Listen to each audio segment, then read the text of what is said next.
ನಮಸ್ತೆ, ನಾನು ರಿಪಬ್ಲಿಕ್ ಕನ್ನಡದಿಂದ ಜಯಪ್ರಕಾಶ್ ಶೆಟ್ಟಿ ಮಾತಾಡ್ತಾ ಇದ್ದೀನಿ.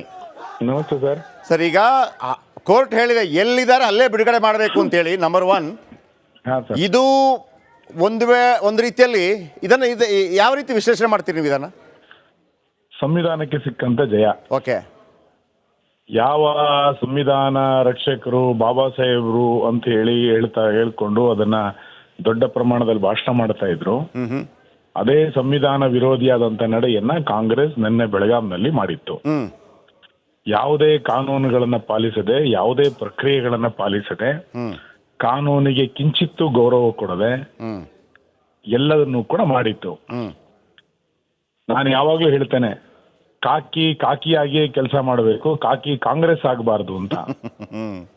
ನಿನ್ನೆ ಇಡೀ ಬೆಳಗಾವಿ ಕಾಂಗ್ರೆಸ್ ಮಯವಾಗಿದ್ರಿಂದ ಈ ರೀತಿಯಾದಂತ ದುಸ್ಥಿತಿ ಇವತ್ತು ಸರ್ಕಾರಕ್ಕೆ ಬಂದಿದೆ. ಒಬ್ಬ ಜನಪ್ರತಿನಿಧಿಯನ್ನ ಯಾವ ರೀತಿ ನಡೆಸ್ಕೊಳ್ಬೇಕು ಅನ್ನೋದು ಗೊತ್ತಿಲ್ಲ. 16 ಜನ ಶಾಸಕರು ನಿನ್ನೆ ನಾವು ರಾತ್ರಿ 2 ಗಂಟೆ ತನಕ ಖಾನಾಪುರ ಸ್ಟೇಷನ್ ಇದ್ವಿ. ಯಾರಿಗೆ ಹೇಗೆ ಗೌರವ ಕೊಡಬೇಕು ಅಂತ ಗೊತ್ತಿಲ್ಲದೆ ಇರುವಂತ ಒಬ್ರು ಕಮಿಷನರ್ ನಮ್ಮ ವ್ಯವಸ್ಥೆಯ ದುರಂತ ಇದು ಅಂತ ಅನ್ಕೊಳ್ತೇನೆ. ಆದ್ರೆ ಕೊನೆಗೂ ಕೂಡ ನ್ಯಾಯಾಲಯದಲ್ಲಿ ನಮಗೆ ನ್ಯಾಯ ಸಿಕ್ಕಿದೆ. ಇದನ್ನೊಂದು ತಾರ್ಕಿಕ ಹಂತಕ್ಕೆ ನಾವು ತೆಗೆದುಕೊಂಡು ಹೋಗ್ತೇವೆ. ಯಾರ್ಯಾರು ತನ್ನ ಅಧಿಕಾರವನ್ನ ದುರ್ಬಳಕೆ ಮಾಡಿಕೊಂಡು ಸಿಟಿ ವಿರುದ್ಧ ಬೇರೆ ಬೇರೆ ಕ್ರಮಗಳನ್ನ ತೆಗೆದುಕೊಂಡು ಅಪಮಾನ ಮಾಡಿದಾರೋ ಅಂತವ್ರ ಎಲ್ಲರ ವಿರುದ್ಧ, ಅಧಿಕಾರಿಗಳ ವಿರುದ್ಧವೂ ಕೂಡ ಕಾನೂನು ಕ್ರಮಕ್ಕೆ ನಾವು ಮುಂದಾಗ್ತೇವೆ. ಈಗ ಒಂದು ಪ್ರಶ್ನೆ ಕೇಳ್ತೀನಿ ಸುನಿಲ್ ಕುಮಾರ್ ಅವರೇ. ಒಂದು ವೇಳೆ ಇಂಥದ್ದೊಂದು ಆರೋಪ ಪ್ರತ್ಯಾರೋಪ ಬಂತು, ಒಂದು ಕಂಪ್ಲೇಂಟ್ ಕೊಟ್ಟರು ಅಂತ ಇಟ್ಕೊಳ್ಳೋಣ, ಯಾವ ರೀತಿ ನಡ್ಕೋಬೇಕಾಗಿತ್ತು ಒಂದು ಶಾಸಕರ ಜೊತೆ, ಜನಪ್ರತಿನಿಧಿ ಜೊತೆ, ಮಾಜಿ ಸಚಿವರ ಜೊತೆ ಅಂತ ನೀವು ಹೇಳ್ತೀರಿ? ಎಲ್ಲಿ ತಪ್ಪಾಗಿದೆ ಅಂತ ಸಹಜವಾಗಿ ನೀವು ಯಾವ ಸೆಕ್ಷನ್ ಆಧಾರದಲ್ಲಿ ಅವರ ಮೇಲೆ ಕ್ರಮ ಆಗಬೇಕಿತ್ತು ಆ ಪ್ರಕಾರ ನೋಟಿಸ್ ಕೊಡ್ಬೇಕಾಗಿತ್ತು. ಓಕೆ. ಕಂಪ್ಲೇಂಟ್ ಆಗಿ ಅವ್ರನ್ನ ಖಾನಾಪುರಕ್ಕೆ ಕರ್ಕೊಂಡು ಹೋದ್ರು. ರಾತ್ರಿ ನಾವು ಕಂಪ್ಲೇಂಟ್ ಕೊಟ್ಟು ಕೂಡ ಸಿಟಿ ರವಿಯವರ ಮೇಲೆ ವಿಧಾನಸಭೆಯ ಮೊಗಸಾಲೆಯಲ್ಲಿ 3 ಬಾರಿ ದಾಳಿ ಮಾಡುವಂತ ಪ್ರಯತ್ನ ಮಾಡಿದ್ರು. ಇವತ್ತು 3 ಬಾರಿ ದಾಳಿ ಮಾಡುವಂತ ವಿಜುವಲ್ಸ್ ನಿಮ್ಮ ಹತ್ರನೂ ಇದೆ. ಒಬ್ಬ ಅವರ ಗುಂಡಗಳ ಮೇಲೆ ಕ್ರಮ ತೆಗೆದುಕೊಂಡಿದ್ದಾರೆ. ಒಂದು FIR ಆಗಿದೆಯಾ? ಅಂದ್ರೆ ಒಂದು ರೀತಿ ಏನ್ ಬೇಕಾದ್ರೂ ಮಾಡಿದ್ರು ನಡೆಯುತ್ತೆ ಕರ್ನಾಟಕದಲ್ಲಿ ಎನ್ನುವಂತ ಒಂದು ವಾತಾವರಣ, ಒಂದು ಭೀತಿಯ ವಾತಾವರಣವನ್ನು ಸೃಷ್ಟಿ ಮಾಡಿದ್ರು. ಮತ್ತೆ ಒಬ್ಬ ಜನಪ್ರತಿನಿಧಿಯನ್ನ ನಮ್ಮ ಎದುರುಗಡೆ ಖಾನಾಪುರದಿಂದ ಬೆಂಗಳೂರಿಗೆ ಜನಪ್ರತಿನಿಧಿ ನ್ಯಾಯಾಲಯಕ್ಕೆ ಕರ್ಕೊಂಡು ಹೋಗ್ತೀನಿ ಅಂತ ಹೇಳಿ ರಾತ್ರಿ ಇಡೀ ಸುಮಾರು ಒಂದು 200-250 ಕಿಲೋಮೀಟರ್ ಸುತ್ತಾಡಿಸ್ತಾರೆ ಅಂತಂದ್ರೆ ಇನ್ ಸಾಮಾನ್ಯ ಜನರ ಪರಿಸ್ಥಿತಿ ಏನು? ಖಂಡಿತ ಇದ್ರ ವಿರುದ್ಧ ಆಕ್ರೋಶ. ಖಂಡಿತ. ಆಮೇಲೆ ಅದಕ್ಕೆ ಪೂರಕವಾಗಿ DK ಶಿವಕುಮಾರ್ ಒಂದು ಮಾತು ಹಿಂದೆ ಕೂಡ ಹೇಳಿದ್ರು. ರಾಮಮೂರ್ತಿ ಅವರು, ಅಲ್ಲಿ ಜಯನಗರ ರಾಮಮೂರ್ತಿ ಅವರು ಸ್ವಲ್ಪ ನನ್ನ ಬಗ್ಗೆ ಹಿಂಗೆ ಮಾತಾಡ್ತಾರೆ, ನಾನು ತಡೆ ಹಿಡಿದಿದ್ದೀನಿ ಒಂದು. ಆಮೇಲೆ ಇದು ಲಕ್ಷ್ಮೀ ಹೆಬ್ಬಾಳ್ಕರ್ ಜಾಗ ಏನಂಗಂದ್ರೆ ನಾನು ಅದನ್ನೇ ಮೊನ್ನೆ ವಿಧಾನಸಭೆನಲ್ಲೂ ಕೂಡ ಪ್ರಸ್ತಾಪ ಮಾಡಿದ್ದೆ. ತಗ್ಗಿ ಬಗ್ಗಿ ಬಂದ್ರೆ ಅನುದಾನ ಕೊಡ್ತೀನಿ ಅಂತ ಉಪಮುಖ್ಯಮಂತ್ರಿಗಳು ಹೇಳಿದ್ರು. ಅನುದಾನ ಕೊಡುವಂತದ್ದು ಇವ್ರು ಕೊಡುವಂತ ಭಿಕ್ಷೆ ಅಲ್ಲ, ನಾವೇ ಬಜೆಟ್ ಅನ್ನು ಪಾಸ್ ಮಾಡಿಕೊಡೋದು. ಹೌದು. ಎಲ್ಲಿ ಕೊರತೆಗಳಿದೆಯೋ ಅಲ್ಲಿ ಅನುದಾನ ಕೊಡಬೇಕು. ತಗ್ಗಿ ಬಗ್ಗಿ ಬಂದ್ರೆ ಅನುದಾನ ಕೊಡ್ತೀನಿ ಅಂತ ಒಬ್ಬ ಜವಾಬ್ದಾರಿಯುತ ಮಂತ್ರಿ ಹೇಳಿದ್ರೆ ಏನ್ ಪರಿಸ್ಥಿತಿ? ಇವತ್ತು ಮತ್ತೆ ಹೇಗೇನ್ ಹೇಳಿದ್ದಾರೆ, ಕೊಲೆ ಮಾಡುವುದು ಸ್ವಾಭಾವಿಕ, ಆ ರೀತಿ ಘಟನೆಗಳು ನಡೆದು ಬಿಟ್ರೆ ಅಂತ. ಅಂದ್ರೆ ಎಲ್ಲದಕ್ಕೂ ಕೂಡ ಸರ್ಕಾರವೇ ಪ್ರೇರಣೆಯನ್ನು ಕೊಡ್ತಾ ಇದೆ ಎನ್ನುವಂಥದ್ದು ಬಹಳ ಸ್ಪಷ್ಟ ಇವತ್ತು. ಆದ್ರೆ ಕೊನೆಗೂ ನಮಗೆ ವಿಶ್ವಾಸ ಇತ್ತು ಕೋರ್ಟ್ ನಮ್ಮ ವಾದವನ್ನು ಆಲಿಸುತ್ತೆ ಅಂತೇಳಿ. ನಮ್ಮ ವಾದವನ್ನು ಆಲಿಸಿದೆ ನ್ಯಾಯಾಲಯ. ಇವತ್ತು ನಮಗೆ ನಮ್ಮ ಸಂವಿಧಾನದ ಘನತೆಯನ್ನು ಎತ್ತಿ ಹಿಡಿದಿದೆ, ಬಿಡುಗಡೆಗೆ ಆದೇಶ ಮಾಡಿದೆ. ಮುಂದಿನ ಹೋರಾಟ ಹೇಗಿರಬೇಕು ಅಂದ್ರೆ ನಾವು ತೀರ್ಮಾನವನ್ನು ನಾಳೆ ಮಾಡ್ತೇವೆ. ಥ್ಯಾಂಕ್ ಯು ಸುನಿಲ್ ಕುಮಾರ್ ಅವರೇ, ನಮ್ಮ ಜೊತೆ ಮಾತನಾಡೋದಕ್ಕಾಗಿ. ಸುನಿಲ್ ಕುಮಾರ್ ಒಂದು ಮಾತನ್ನು ಹೇಳಿದ್ರು. ಆದರೆ ನಾನು ಒಂದಂತೂ ಆಕ್ಷೇಪ ಖಂಡಿತವಾಗ್ಲಿ. ಯಾಕೆಂದರೆ DK ಶಿವಕುಮಾರ್ ಹೇಳಿದಂಥ ಮಾತು, ತಗ್ಗಿ ಬಗ್ಗಿ ಬಂದರೆ ಮಾತ್ರ ದುಡ್ಡು ಕೊಡ್ತೀನಿ. ಯಾರ ಮನೆ ದುಡ್ಡು ತಗ್ಗಿ ಬಗ್ಗಿ ಬಂದರೆ ಕೊಡೋಕ್ಕೆ? ಆಮೇಲೆ ನೋಡಿ, ಇದು ಅವರ ಏರಿಯಾ. ಅರೆ ಏರಿಯಾ ಎಲ್ಲರದು ಇರುತ್ತೆ, ಏನು ಒಬ್ಬನೇನಾ? ಅಲೆಕ್ಸಾಂಡ್ರ್ ಏನು ಬದುಕ್ಬಿಟ್ನಾ ಇಲ್ಲಿ ತನಕ? ಅಲೆಕ್ಸಾಂಡ್ರ್ ಬದುಕ್ಬಿಟ್ನಾ? ಈ ಥರ ರಾಜಕಾರಣಿಗಳು ಇಲ್ಲ. ಹಾಗಂತ ಸಿಟಿ ವಿರುದ್ಧ ಕ್ರಮ ಕೈಗೊಳ್ಳಬಾರ್ದು ಅಂತೇಳಿ ಕ್ರಮ ಕೈಗೊಳ್ಳಲೇಬೇಕು. ಮಹಿಳೆಯರಿಗೆ ಆಗುವಂಥ ಅನ್ಯಾಯ ಅಥವಾ ಮಹಿಳೆಯರ ಬಗ್ಗೆ ಅವಹೇಳನ ಹೇಳಿಕೆಯನ್ನು ಸರಿನೋ ತಪ್ಪದ ಆಮೇಲೆ ಡಿಸಿಷನ್ ಬರುತ್ತೆ. ಮಹಿಳೆ ಅದನ್ನು ಹೇಳಿದಾಗ ಕ್ರಮ ಕೈಗೊಳ್ಳಲೇಬೇಕು. ಆದರೆ ನಡೆಸ್ಕೊಳ್ಳೋ ರೀತಿ ಇದೆಯಲ್ಲ, ಅದು ಒಂದು ರೀತಿಯಲ್ಲಿ ಗೂಂಡಾ ಪ್ರವೃತ್ತಿ ಥರ ಆಗಲೇಬಾರ್ದು. ಅಂದರೆ ಅದು ಅವರ ಏರಿಯಾ. ಅರೆ ರಾಜಕಾರಣಿಗಳಿರೋದು ಹಾಗಿದ್ರೆ ಅವರ ಏರಿಯಾ ಅಂತಂದರೆ ಹಾಗಿದ್ರೆ ರೌಡಿಗಳಿಗೆ ಕೊಟ್ಟುಬಿಡಿ, ಅವರ ಏರಿಯಾ ಇವರ ಏರಿಯಾ ಅಂತೇಳಿ. ನೀವುಗಳು ಯಾಕಿರೋದು? ನೀವಿರೋದೇ ಅದನ್ನು ಪರಿಪಾಲನೆ ಮಾಡೋದಕ್ಕೆ, ಶಾಂತಿ ಸೌಹಾರ್ದತೆ ಸುವ್ಯವಸ್ಥೆಯನ್ನು ಕಾಪಾಡೋದಕ್ಕೆ. ಯಾಕೆ ಪ್ರತಿಯೊಬ್ಬರಿಗೂ ಅವರವರ ತೋಳ್ಬಲ ಹಣಬಲದಲ್ಲಿ ರೌಡಿ ಗ್ಯಾಂಗ್ ಕಟ್ಕೊಳ್ಳೋಕ್ಕಾಗೋದಿಲ್ವಾ? ಆಗತ್ತೆ, ಬಿಟ್ಬಿಡಿ, ಆಗಿದ್ರೆ ಮಾಡೋಣ. ಬೇಡ, ಸಂವಿಧಾನ ಅನ್ನೋದಿದೆ, ಇದು ದೇಶ, ಸಮಾಜ. ನಮಸ್ತೆ, ನಾನು ರಿಪಬ್ಲಿಕ್ ಕನ್ನಡದಿಂದ ಜಯಪ್ರಕಾಶ್ ಶೆಟ್ಟಿ ಮಾತಾಡ್ತಾ ಇದ್ದೀನಿ.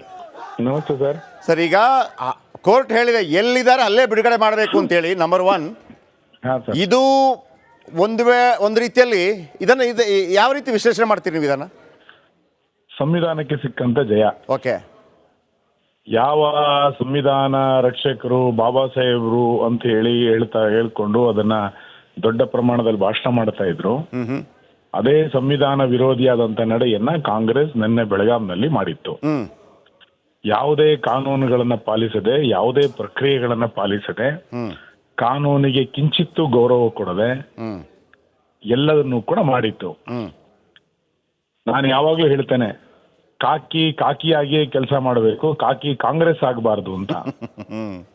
ನಿನ್ನೆ ಇಡೀ ಬೆಳಗಾವಿ ಕಾಂಗ್ರೆಸ್ ಮಯವಾಗಿದ್ರಿಂದ ಈ ರೀತಿಯಾದಂತ ದುಸ್ಥಿತಿ ಇವತ್ತು ಸರ್ಕಾರಕ್ಕೆ ಬಂದಿದೆ. ಒಬ್ಬ ಜನಪ್ರತಿನಿಧಿಯನ್ನ ಯಾವ ರೀತಿ ನಡೆಸ್ಕೊಳ್ಬೇಕು ಅನ್ನೋದು ಗೊತ್ತಿಲ್ಲ. 16 ಜನ ಶಾಸಕರು ನಿನ್ನೆ ನಾವು ರಾತ್ರಿ 2 ಗಂಟೆ ತನಕ ಖಾನಾಪುರ ಸ್ಟೇಷನ್ ಇದ್ವಿ. ಯಾರಿಗೆ ಹೇಗೆ ಗೌರವ ಕೊಡಬೇಕು ಅಂತ ಗೊತ್ತಿಲ್ಲದೆ ಇರುವಂತ ಒಬ್ರು ಕಮಿಷನರ್ ನಮ್ಮ ವ್ಯವಸ್ಥೆಯ ದುರಂತ ಇದು ಅಂತ ಅನ್ಕೊಳ್ತೇನೆ. ಆದ್ರೆ ಕೊನೆಗೂ ಕೂಡ ನ್ಯಾಯಾಲಯದಲ್ಲಿ ನಮಗೆ ನ್ಯಾಯ ಸಿಕ್ಕಿದೆ. ಇದನ್ನೊಂದು ತಾರ್ಕಿಕ ಹಂತಕ್ಕೆ ನಾವು ತೆಗೆದುಕೊಂಡು ಹೋಗ್ತೇವೆ. ಯಾರ್ಯಾರು ತನ್ನ ಅಧಿಕಾರವನ್ನ ದುರ್ಬಳಕೆ ಮಾಡಿಕೊಂಡು ಸಿಟಿ ವಿರುದ್ಧ ಬೇರೆ ಬೇರೆ ಕ್ರಮಗಳನ್ನ ತೆಗೆದುಕೊಂಡು ಅಪಮಾನ ಮಾಡಿದಾರೋ ಅಂತವ್ರ ಎಲ್ಲರ ವಿರುದ್ಧ, ಅಧಿಕಾರಿಗಳ ವಿರುದ್ಧವೂ ಕೂಡ ಕಾನೂನು ಕ್ರಮಕ್ಕೆ ನಾವು ಮುಂದಾಗ್ತೇವೆ. ಈಗ ಒಂದು ಪ್ರಶ್ನೆ ಕೇಳ್ತೀನಿ ಸುನಿಲ್ ಕುಮಾರ್ ಅವರೇ, ಒಂದು ವೇಳೆ ಇಂಥದ್ದೊಂದು ಆರೋಪ ಪ್ರತ್ಯಾರೋಪ ಬಂತು, ಒಂದು ಕಂಪ್ಲೇಂಟ್ ಕೊಟ್ಟರು ಅಂತ ಇಟ್ಕೊಳ್ಳೋಣ, ಯಾವ ರೀತಿ ನಡ್ಕೋಬೇಕಾಗಿತ್ತು ಒಂದು ಶಾಸಕರ ಜೊತೆ, ಜನಪ್ರತಿನಿಧಿ ಜೊತೆ, ಮಾಜಿ ಸಚಿವರ ಜೊತೆ ಅಂತ ನೀವು ಹೇಳ್ತೀರಿ?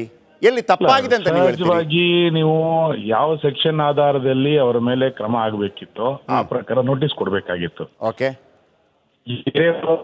ಕಂಪ್ಲೇಂಟ್ ಆಗಿ ಅವ್ರನ್ನ ಖಾನಾಪುರಕ್ಕೆ ಕರ್ಕೊಂಡು ಹೋದ್ರು.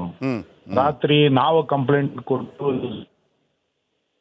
ಕೂಡ ಸಿಟಿ ರವಿಯವರ ಮೇಲೆ ವಿಧಾನಸಭೆಯ ಮೊಗಸಾಲೆಯಲ್ಲಿ 3 ಬಾರಿ ದಾಳಿ ಮಾಡುವಂತ ಪ್ರಯತ್ನ ಮಾಡಿದ್ರು. ಇವತ್ತು 3 ಬಾರಿ ದಾಳಿ ಮಾಡುವಂತ ವಿಜುವಲ್ಸ್ ನಿಮ್ಮ ಹತ್ರನೂ ಇದೆ. ಹೌದು. ಒಬ್ಬ ಅವರ ಗುಂಡಗಳ ಮೇಲೆ ಕ್ರಮ ತೆಗೆದುಕೊಂಡಿದ್ದಾರೆ. ಒಂದು FIR ಆಗಿದೆಯಾ? ಓಕೆ. ಅಂದ್ರೆ ಒಂದು ರೀತಿ ಏನ್ ಬೇಕಾದ್ರೂ ಮಾಡಿದ್ರು ನಡೆಯುತ್ತೆ ಕರ್ನಾಟಕದಲ್ಲಿ ಎನ್ನುವಂತ ಒಂದು ವಾತಾವರಣ, ಒಂದು ಭೀತಿಯ ವಾತಾವರಣವನ್ನು ಸೃಷ್ಟಿ ಮಾಡಿದ್ರು. ಮತ್ತೆ ಒಬ್ಬ ಜನಪ್ರತಿನಿಧಿಯನ್ನ ನಮ್ಮ ಎದುರುಗಡೆ ಖಾನಾಪುರದಿಂದ ಬೆಂಗಳೂರಿಗೆ ಜನಪ್ರತಿನಿಧಿ ನ್ಯಾಯಾಲಯಕ್ಕೆ ಕರ್ಕೊಂಡು ಹೋಗ್ತೀನಿ ಅಂತ ಹೇಳಿ ರಾತ್ರಿ ಇಡೀ ಸುಮಾರು ಒಂದು 200-250 ಕಿಲೋಮೀಟರ್ ಸುತ್ತಾಡಿಸ್ತಾರೆ ಅಂತಂದ್ರೆ ಇನ್ ಸಾಮಾನ್ಯ ಜನರ ಪರಿಸ್ಥಿತಿ ಏನು? ಖಂಡಿತ ಇದ್ರ ವಿರುದ್ಧ ಆಕ್ರೋಶ. ಖಂಡಿತ.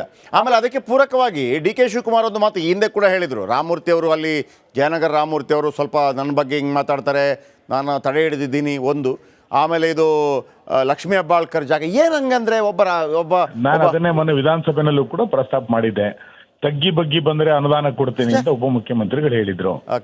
ಅನುದಾನ ಕೊಡುವಂತದ್ದು ಇವ್ರು ಕೊಡುವಂತ ಭಿಕ್ಷೆ ಅಲ್ಲ, ನಾವೇ ಬಜೆಟ್ ಅನ್ನು ಪಾಸ್ ಮಾಡಿಕೊಡೋದು. ಹೌದು. ಎಲ್ಲಿ ಕೊರತೆಗಳಿದೆಯೋ ಅಲ್ಲಿ ಅನುದಾನ ಕೊಡಬೇಕು. ತಗ್ಗಿ ಬಗ್ಗಿ ಬಂದ್ರೆ ಅನುದಾನ ಕೊಡ್ತೀನಿ ಅಂತ ಒಬ್ಬ ಜವಾಬ್ದಾರಿಯುತ ಮಂತ್ರಿ ಹೇಳಿದ್ರೆ ಏನ್ ಪರಿಸ್ಥಿತಿ?